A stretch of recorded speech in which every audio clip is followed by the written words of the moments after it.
Welcome back. അപ്പോൾ ഇന്നത്തെ ദിവസം അയാൾ തൂക്കിയില്ല സാക്ഷാൽ മെസ്സി. ഈ മാസം അയാൾക്ക് 39 വയസ്സാണ്.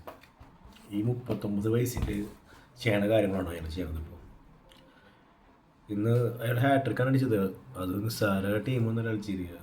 സംഭവം ഒരു മോശം റണ്ണിൽ കൂടിയൊക്കെയാണ് നടന്നു പോകണമെങ്കിലും മെസ്സിയുടെ സ്റ്റാൻഡേർഡ് ക്ലാസ് നിന്ന് കാണിച്ചു കൊടുത്തു. കാരണം നമ്മൾ മനുഷ്യൻ ഞാനത് ആ 3 ഗോളുകൾ മാത്രമല്ല, ആ 3 ഗോളുകൾക്കും ബിൽഡപ്പ് ഫേസിൽ മെസ്സി എത്രത്തോളം ഹെൽപ്പ് ചെയ്തിട്ടുണ്ടെന്ന് നമുക്കൊന്ന് ശ്രദ്ധിക്കാം. എന്ത് രസത്തിലാണ് അയാൾ ഒരു ഗെയിമിൽ ആ ടീമിനൊപ്പം ചേർന്നത്. ആക്ച്വലി അർജൻറ്റീന ടീം ഒരു കമ്മ്യൂണിക്കേഷൻ അല്ലെങ്കിൽ ഒരു റിലേഷൻ ആ ടീമായിട്ട് പുലർത്തുന്നുണ്ട്. കാരണം തേനോ അങ്ങനെ അവർ ഭയങ്കര അണ്ടർസ്റ്റാൻഡ് ചെയ്തിട്ടാണ് അവർ കളിക്കുന്നത്. അവർ മിഡിൽ ഒരു ഓവറോടേക്ക് വർക്ക് ചെയ്തിട്ട് മെസ്സി ഏതൊക്കെ പൊസിഷനിലേക്ക് വരും. പ്രത്യേകിച്ച് അൻസോയും മക്കളിച്ചറൊക്കെ ഡീപ്പോളും. ആക്ച്വലി ഡീപ്പോൾ വേൾഡ് കപ്പിന് വരണ മുമ്പ് ഒരു മോശം ഫോമിലൂടെയാണ് നടന്നുകൊണ്ടിരുന്നത്. അത്ലറ്റിക്കോ മാഡ്രിഡിൽ നിന്ന് ഒരു മൂവ് MLS-ലേക്ക്, പിന്നെ ലാസ്റ്റ് രാഷ്ട്രീയത്തിലൊന്നും അത്രത്തോളം നല്ലൊരു പെർഫോമൻസ് ഉണ്ടായിരുന്നില്ല. കാരണം ടോപ്പിലേക്ക് നിന്ന് മാറി നിൽക്കുന്ന ഒരു പ്ലെയറാണ്. അതും അയാളുടെ പീക്ക് ടൈമിലേക്ക് നിൽക്കേണ്ട സമയമാണ്. 28-29 വയസ്സൊക്കെ എന്ന് പറയുന്നത് ഒരു മിഡ്ഫീൽഡറെ സംബന്ധിച്ചിടത്തോളം യൂറോപ്പിൽ കളിക്കേണ്ട ഒരു ടൈമാണ്. ആ ടൈമിലാണ് ആൾ MLS-ലേക്ക് ഒരു നീക്കം നടത്തിയിട്ടുള്ളത്. കാരണം പുള്ളിക്കാരുടെ പ്ലേയിങ് ടൈം ഉണ്ടായിരുന്നില്ല അത്ലറ്റിക്കോ മാഡ്രിഡിൽ. ആളുടെ ഫ്യൂച്ചർ ഒരു സ്ക്വാഡ് പ്ലെയർ സ്റ്റാറ്റസിലേക്ക് പോയതുകൊണ്ടാണ് ആളുടെ ടീമിൽ നിന്ന് മാറി പോകുന്നത്. പിന്നെ ഓഫ് കോഴ്സ് മെസ്സി കളിക്കുന്ന ടീമാണ്, അതുകൊണ്ടായിരിക്കും ചിലപ്പോൾ ഡീപ്പോൾ ആ ടീം ചൂസ് ചെയ്തിട്ടുണ്ടായിരുന്നത്.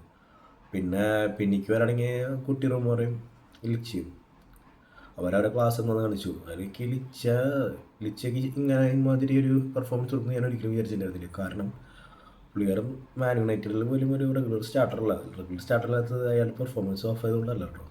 ആളെ ഇഞ്ചുറി ക്രൈസിസ് പോണ കാരണം പലപ്പോഴും ലിച്ചയ്ക്ക് സ്ക്വാഡ് ഇടാൻ പോലും പിടിക്കാൻ പറ്റിയിട്ടില്ല. കാരണം ആൾ മിസ്സിങ് ആണ് പല കളികളും. കാണാൻ വേണ്ടി കിട്ടാറില്ലേ യുണൈറ്റഡ് ജേഴ്സിയിൽ അയാളെ. പിന്നെ നീ സംസാരിക്കുന്നത് തീർച്ചയായിട്ടും ലയണൽ മെസ്സിനെ പറ്റിയിട്ടാണ്. അയാൾ ശരിക്കും ഒരു എക്സംഷണൽ അല്ല, അതിൻ്റെ അപ്പുറത്തേക്കുള്ള ഒരു പ്ലെയറാണ്. നമ്മൾ ശരിക്കും അതിശയിക്കാതെ ആളെ ഗോട്ട് നോക്കി വിളിക്കും. പക്ഷേ ഗോട്ട് എന്ന് പറഞ്ഞ ടാഗ് അയാളെ ജസ്റ്റിഫൈ ചെയ്യുന്നില്ല എന്നാണ് ഞാൻ പറയുന്നത്. Actually he's A God. അയാൾ ദൈവത്തിന് തുല്യമാണ് ശരിക്കും ഫുട്ബോളിൽ. ഒരു ദൈവത്തിന് എന്താണ് ഒരു പന്തലിൽ കാഴ്ചയ്ക്ക് സാധിക്കുക, അത് സെയിം തിങ്സ് പുള്ളിക്കാരനെ റിപ്ലിക്കേറ്റ് ചെയ്യാൻ പറ്റും ഒരു ഫുട്ബോൾ കളിക്കാരെന്ന രീതിയിൽ മെസ്സിക്ക് സാധിക്കും. അത്രത്തോളം ഗ്രേറ്റാണ് അയാൾ അത്രത്തോളം ടാലൻ്റഡാണ്. ഇന്നിപ്പോൾ 3ാമത്തെ ഗോളൊക്കെയും കണ്ടപ്പോൾ എനിക്ക് ഓർമ്മ വന്നത് അയാളുടെ ബാഴ്സലോണ സ്റ്റാൻഡിൽ നല്ല ഗോളാണ്. ശരിക്കും ആ ഗോൾ പോസ്റ്റിനെ താഴ്ത്തി കൊള്ളുന്നുള്ള ഗോൾ എന്താല്ലേ. ശരിക്കും ആ ഗോൾ കണ്ടപ്പോൾ എനിക്ക് ഭയങ്കര ഞാൻ കുറേ കാലം പിന്നിലേക്ക് സഞ്ചരിച്ച പോലെ എനിക്ക് അബ്സല്യൂട്ട്ലി എന്ത് ഗോളാണ് അയാൾ അടിച്ചിട്ടുള്ളത്. പിന്നെ ഇതൊക്കെ ഇങ്ങനെയൊക്കെയും വരുന്ന ചിലപ്പോൾ ആരെങ്കിലും എഴുതി വെച്ചിട്ടുണ്ടാവും. എല്ലാവരും അയാളെ സംശയത്തോടെ കാണുമ്പോഴൊക്കെയും അയാൾ ഡെലിവറി ചെയ്യാറുണ്ട്. ഇപ്പോൾ ലാസ്റ്റ് വേൾഡ് കപ്പിൽ പോലും അയാൾ എന്താ ചാൻസ് ക്രിയേറ്റ് ചെയ്തത്, എക്സ്പെഷ്യലി മറ്റേ മെക്സിക്കോതിനെതിരെയുള്ള ആ ഗോളൊക്കെ ഒരു എന്നെ സംബന്ധിച്ചിടത്തോളം വലിയ ഇമോഷണൽ ആയിട്ടുള്ള ഹിറ്റ് ആയിരുന്നു ആ ഗോള്. കാരണം അത്രത്തോളം പ്രഷറായിട്ടാണ് ഞാൻ ആ കളി കണ്ടിട്ടുണ്ടായിരുന്നത്. എങ്ങനെയെങ്കിലും ഒരു ഗോൾ അടിക്കണം. ആ ടൈമിലാണ് കറക്റ്റ് ടൈമിൽ അയാൾ ഡെലിവറി ചെയ്യണേ. ഇപ്പോൾ കഴിഞ്ഞ കുറേ കാലങ്ങളായിട്ട് he's best for me. At least അല്ല, എല്ലാവരെ സംബന്ധിച്ചും അയാളായിരിക്കും ബെസ്റ്റ്. കാരണം അയാൾ കൊടുത്തിട്ടുള്ള പോലെ ഈ ഗെയിമിന് ആരും സംഭാവന ചെയ്തിട്ടില്ല. ഇവന് വിഷൻ, ഗോൾസ്, അസിസ്റ്റ് ആരല്ല അയാളെ പകരം വയ്ക്കാൻ. നമ്മൾ ലോകത്തെ ഏറ്റവും മികച്ച മിഡ്ഫീൽഡർമാരായിട്ട് കമ്പാരിസൺ നടത്തുമ്പോൾ, അല്ലെങ്കിൽ ലോകത്തെ ഏറ്റവും മികച്ച അറ്റാക്കിംഗ് മിഡ്ഫീൽഡറായിട്ട് കമ്പാരിസൺ നടത്തുമ്പോൾ അവിടെ നമ്മൾ മെസ്സിനെ പ്രതിഷ്ഠിക്കേണ്ടി വരും.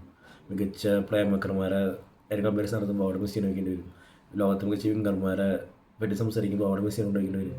ലോകത്തെ ഏറ്റവും മികച്ച സ്ട്രൈക്കർമാരെ സംബന്ധിച്ച് ചോദിക്കുമ്പോൾ അവിടെ മെസ്സിനെ വയ്ക്കേണ്ടി വരും. മെസ്സി എല്ലാം ചെയ്യും, മെസ്സിക്ക് ചെയ്യാൻ പറ്റുന്നൊന്നുമില്ല. ഞാനൊരിക്കലും എൻ്റെ കൂട്ടാനടുത്തൊരു കാര്യം പറഞ്ഞിട്ടില്ല. എന്ന് വെച്ചാൽ ഗ്രൗണ്ടിൽ ഒറ്റയ്ക്ക് നിൽക്കണ മെസ്സി, നിങ്ങൾ ഓപ്പോസിറ്റ് 11 പ്ലേയേഴ്സാണെന്ന് എഴുതുക. ഇവരെല്ലാവരും കൂടിയിട്ട് മെസ്സിനെ പ്രസ് ചെയ്താലും ഈ 11 വരെ മെസ്സി സിംഗിളിൽ ട്രാപ്പ് ചെയ്യും. കാരണം പുള്ളിക്കാരൻ ഒരു മൂവ്മെൻറ്റ് മതി ടീമിലത്തെ സകല ഷേപ്പ് പൊളിച്ച് കളയാൻ. അങ്ങനത്തെ ഒരു പ്ലെയർ ഞാൻ ഇതുവരെ കണ്ടിട്ടില്ല. പലരും പല പ്ലേയേഴ്സിൻ്റെ പേരായിട്ട് വരും. ഉദാഹരണം Cristiano Ronaldo, Neymar, Ronaldinho, Zidane, അങ്ങനെ പല പേരുകളും വരും. പക്ഷേ മെസ്സിയുടെ മാച്ച് ചെയ്യുന്ന പേര് ഏതുള്ള ഒരു പേരില്ല. കാരണം പുള്ളി ഒരു ടീമിൻ്റെ സിസ്റ്റം, ഇപ്പോൾ ബാഴ്സലോണയുടെ കളിയിലും ഈ അർജൻറ്റീനയുടെ കളിയിലും ആ സിസ്റ്റത്തിന് സ്പൈനായിട്ട് നിൽക്കുന്നത് മെസ്സിയാണ്. അത് വെറും സ്പൈനായിട്ടുള്ള കളി. അവരെ ബിൽഡപ്പുകളും 1-1 പാസ് ഇട്ട് പോകുന്നതും ഇതിലൊക്കെ മെസ്സിയെ നമുക്ക് കാണാൻ പറ്റും. എവിടെ മെസ്സിയെ കാണാൻ പറ്റുന്നത്? എല്ലായിടത്തും മെസ്സിനെ കാണാൻ പറ്റും. അതുകൊണ്ടാണ് ഞാൻ കളിക്കാരായിട്ട് മെസ്സിനെ പ്രതിഷ്ഠിക്കുന്നത്. ഒരിക്കൽ മാത്രം സംഭവിക്കുന്ന ഒരു പ്രതിഭാസം മാത്രമാണ് മെസ്സി. ഇനി അത് സംഭവിക്കില്ല. മെസ്സി ഇസ് നോട്ട് അയാൾ ഇനി ഒരു ഗോട്ട് ലെവലിൽ ഒതുക്കേണ്ട ഒരു കളിക്കാരനല്ല. അയാൾ ശരിക്കും ഒരു ദൈവമാണ്, ദൈവത്തിൻ്റെ പുത്രൻ.